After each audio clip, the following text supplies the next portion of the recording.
रुक कर रहे हैं, राजस्थान में बसों की हड़ताल का समाधान निकलेगा। दरअसल मुख्यमंत्री बंजारालाल शर्मा से मुलाकात के बाद डिप्टी सीएम से भी मुलाकात हुई है। Deputy CM doctor Premchand Bairwa से मिलने उनके राजकीय आवास पर पहुंचे।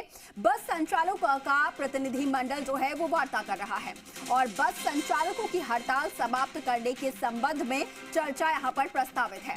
कुछ ही देर में हड़ताल समाप्ति को लेकर निर्णय भी हो सकता है।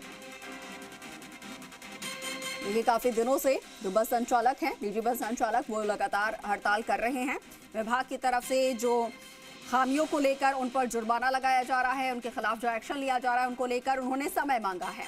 बस संचालकों का कहना है कि इतनी जल्दी बसों में मॉडिफिकेशन जो है वो नहीं हो सकता, इसलिए उन्हें समय चाहिए और इसीलिए सीएम से और डिप्टी सीएम से मुलाकात।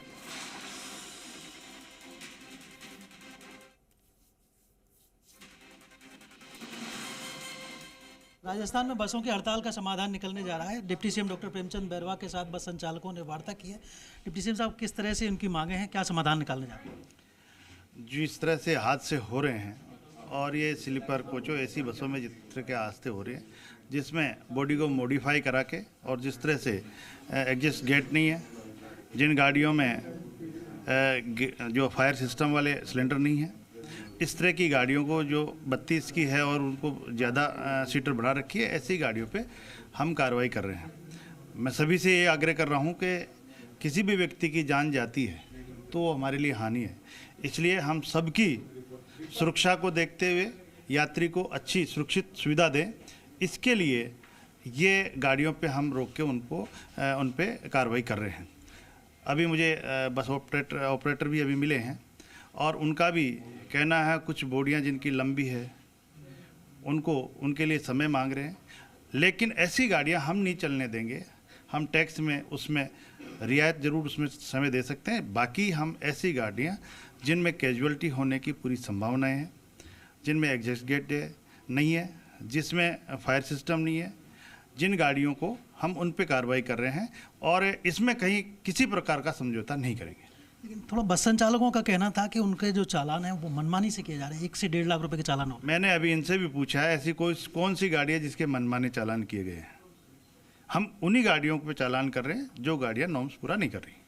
तो कोई समाधान की तरफ क्या है, मतलब क्या समय दिया जाएगा इनको, कोई जैसा ये मांग कर रहे हैं? ये समाधान इनके हित में, सरकार के हित में और यात्रियों के हित में, तीनों के हित में होगा ये समाधान कि किसी की जान नहीं जाए, ऐसी कोई कैजुअलिटी नहीं हो। इसके लिए हम प्रयास कर रहे हैं, जिसमें प्रयास में बस ऑपरेटर खुद भी इस बात को मान रहे हैं कि ऐसी गाड़ियाँ हम नहीं चलने देंगे। अच्छा, यात्री सुरक्षा की आपने बात कही, वो सर्वोपरि भी है। तो जो बसें, स्लीपर बसें जिनमें गड़बड़ियाँ हैं, तो उनको कोई चिन्हित किया गया, किस तरह से कार्रवाई हो रही है? निश्चित रूप से ऐसी गाड़ी जो भी रोड पे जा रही है उस गाड़ी को रोक के हम उस पर कार्रवाई कर रहे हैं और बस ऑपरेटर से भी मैं आग्रह कर रहा हूँ कि ऐसी गाड़ियाँ रोड पे नहीं चलाएं।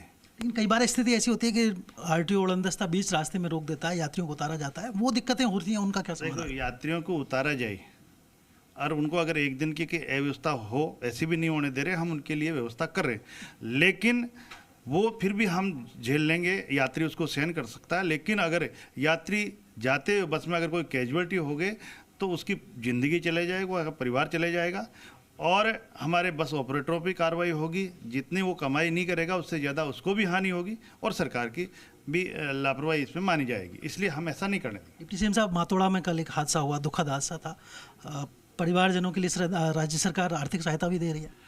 देखिए, जिस तरह से कल का हादसा हुआ है वो बहुत बड़ा ही दुखद हादसा है।